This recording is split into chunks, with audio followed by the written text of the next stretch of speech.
obviously being fouled. Right in the first quarter, Caitlin Clark obviously being fouled. The refs don't call it. And it's crazy because let me go back there. Because the referee's literally right there. Like, bro, you're right there. Why is this happening? And I went back and I was thinking the Caitlin Clark phenomenon is one that I got wrong. I never really thought that Caitlin Clark would make the difference that she has in college basketball or in the WNBA. There are, the WNBA opening game for Caitlin Clark set all-time records. There are millions of people that never cared about the WNBA at all that now care because Caitlin Clark is in the WNBA. I can relate to that young lady. I know what it's like to be hated. I know what it's like to be a black woman and hated because of my color. Yeah. I can't imagine this young lady, I don't want to use hate, but despise. And people just having, she brought some on herself a little bit because she's cocky for a good reason. Confident. And I love that about her. But to watch the dynamics and the media, they had their narrative. And I was pleased and proud to see the narrative wasn't true. Right. And Angel. See, the world is starting to wake up to all this bullshit. Now, y'all heard what that man said. They be beating this girl up after the whistle, bruh. Beating her up, man. And all y'all want to do is tell us, we casual fans, we don't know basketball. This is a physical sport. Man, ain't no physical sport. It's hate and jealousy, bruh. And they be beating that girl up, man. And the WNBA allow this shit, bruh. But like he said, the world's biggest star. But let me guess, he buck dancing, he glazing, he tap dancing, he a coon. Come on, bruh. The world is starting to wake up. The biggest star in probably sports right now, bruh. Y'all letting this girl get done like that. And that's probably why she hurt. And we all know it. The world is finally starting to wake up to the absolute circus unfolding in the WNBA. And the fans are not holding back. They be beating this girl up after the whistle, bro. One passionate commentator screamed, his voice thick with the frustration of millions. And all y'all want to do is tell us we're casual fans. We don't know basketball. This is a physical sport, man. Ain't no physical sport, it's hate and jealousy, bro. He's not wrong. The WNBA has a massive Caitlin Clark problem, and it's not the one you think. The league's biggest star, its Golden Goose, the player who single-handedly resurrected national interest in the sport, is being treated like a human piñata, and the league is allegedly letting it happen. The media, for a time, acted like they couldn't see it, but now, even they are being forced to... They need to start finding these women, bruh. Finding them, suspending them, and make an example out of somebody, bruh. We ain't gonna tolerate this shit, homie. We not gonna be tolerating this shit right here. What's that guy's name that's getting ready to come to the NBA? The white dude? I can't think of his name right now. The rookie that's going to Dallas. I guarantee you, man, they is not gonna be letting that dude get treated like Caitlin Clark, bruh. And all the men in the WNBA ain't gonna be jealous and shit neither, bruh. We know what we see, bruh. The problem is this, man. A lot of people don't like Caitlin Clark, bro. They just hate the girl so much, man, that they just can't even when the truth is staring them in their face, they chose to go the other way, bruh. That's what you call hate. Somewhere along the way, in the hallowed halls of WNBA officialdom, someone decided to grab a dictionary, violently rip out the page for physicality, and replace it with a dog-eared highlighted page from a WWE script. Because what we're seeing on the court night after night isn't just tough defense. It's a systematic campaign of what many fans are now calling targeted harassment. Suddenly, hard screens have morphed into something resembling minor assault charges, and shoulder checks have become full-blown drive-bys. There's a canyon-sized difference between good, hard-nosed basketball and outright goonery, and somehow, that memo got lost in translation, especially when Caitlin Clark's name is on the receiving end of every flying elbow and stray hip check. As one commentator put it, But with all that being said, you know, the WNBA referees has been having issues with getting these calls right when it comes to Caitlin Clark and the Fever, bruh. And I'm telling you, we have another case of that. And shout out to all the fans that, you know, put these TikToks together, put these videos together, kind of, you know, breaking down everything that has happened with the WNBA referees, because we have another game and we have another situation where WNBA referees failed to make the right calls against Caitlin Clark and the Fever. But then people want to get mad when Sophie Cunningham pretty much did what she did.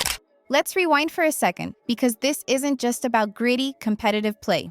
Physicality? Sure, bring it on. That's part of the game. It's what separates casual hoopers from real, professional competitors. You're supposed to feel it in your bones, elbows swinging for position in the paint, bodies colliding under the rim. It's basketball, not a high society ballet. Nobody is asking for the league to transform into a day spa retreat, complete with scented towels and a strict no-contact policy.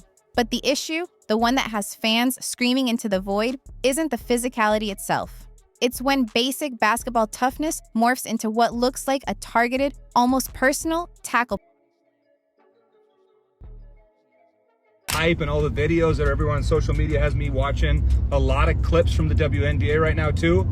And it's absolutely crazy to me to see the types of fouls and the lack of calls that are having on them from these refs that the players are doing. They're just straight hacking each other. And like, we wouldn't even allow that like at our kids' games that we go to watch, let alone in the NBA. And it's just wild to me that you have somebody that took stadiums which only had like 7,000 people in them to attend live games to completely packed and tripling the ticket prices. And the media, for a long time, pretended they just couldn't see it. Oh no. When Caitlyn gets flattened by a screen that would be illegal in a demolition derby, they suddenly go into full Helen Keller mode. No sight, no sound, no critical statement. Just tumbleweeds rolling across the ESPN analysis desk, while another viral clip of Clark hitting the hardwood makes the rounds. She gets hacked, mauled, and treated like she's in a Mortal Kombat demo reel. And what does she get from some commentators? Silence. Crickets. Maybe a patronizing shrug, as if she just accidentally slipped on a stray banana peel instead of getting sent airborne by a 200-pound forward. They need to start finding... The Caitlin Clark effect continues to go wild. We are witnessing a cultural force that has not been seen since Tiger Woods. Let's talk about the effect her teammate has gotten over the last couple weeks. Sophie Cunningham defended her Fever teammate last week in a scuffle against the Mercury, in response to what many people will consider a bit more hazing than usual for Caitlin Clark over the last year and a half. Next, let's look at the top followed WNBA athletes in the league right now. Just in the last week since she defended her teammate, she has now gained over 1 million followers collectively. By the end of this week, she'll probably be top 4. Now, we don't have official figures for TikTok, but she is at 1.3 million followers on TikTok now. But here's the real comedy gold. When fans, who can clearly see what's happening with their own two eyes, point out this absurdity, the defenders of this chaos crawl out of the woodwork like it's their solemn civic duty to protect uncalled fouls.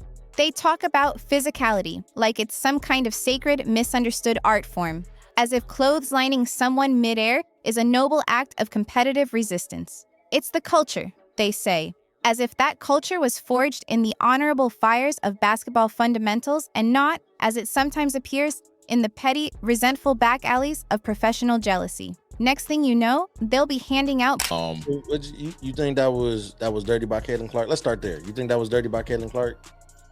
It don't matter. It was basketball. It don't matter if it was dirty or not. It was bad. I mean, we seen intentional dirty plays in both leagues. It don't even matter if it was dirty or not. It was a foul. She stopped a layup. It was a foul. It was a good hard foul, and Caitlin wasn't even wrong for going to defend her teammate because it was some good hard fouling going on. That's it. Let's just call it what it is. What many fans and even some players are starting to see. Some of these hard fouls would be considered felonies if they happened outside the confines of a basketball arena. If Caitlin Clark were anyone else, a less popular, less impactful player, there would be panel discussions, therapist couches, and probably a very special Oprah episode about the importance of protecting women in sports. But because she's so successful, so popular, and, let's face it, because she's a white superstar in a predominantly black league, the narrative gets twisted. She's cocky, so she deserves it. She's overhyped, so it's fine. Instead of justice, we get glorified violence, passed off like it's just gritty. In perspective, right? These girls have been grinding to grow the game of basketball in the WNBA. They've been grinding to grow the sport to the world, the viewerships. They've been grinding for all of this. And then you have this girl that comes along from college and is an instant change. She's handed pretty much being the face of the league. There's going to be girls that are offended by that. And there's going to be girls that think she's got to earn it and she doesn't deserve this early. She's handled it great. I think she's performed last year. She's performing again this year. I think she's the rightful face. What makes this whole situation even funnier? If your sense of humor is broken and now runs on in a black league that they want to mirror the NBA. But unfortunately, them white girls, they got an extra, they got an extra 3-point finger or something. Because this girl has done 565 games. She only played 45 games and she's one away from tying the WNBA record. WNBA record. This is her second season. And what about the refs? The supposed guardians of the game?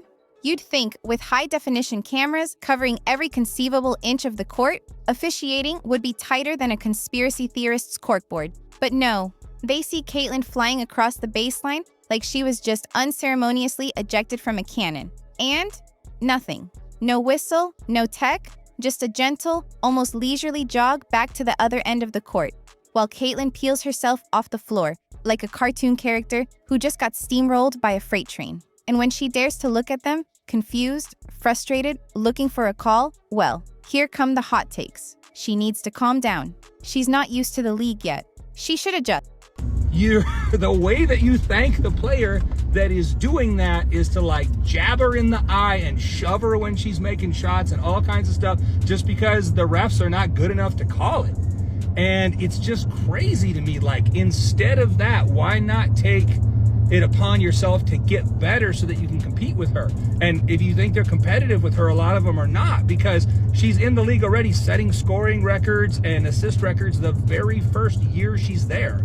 So obviously she's a better player than a lot of people in the league.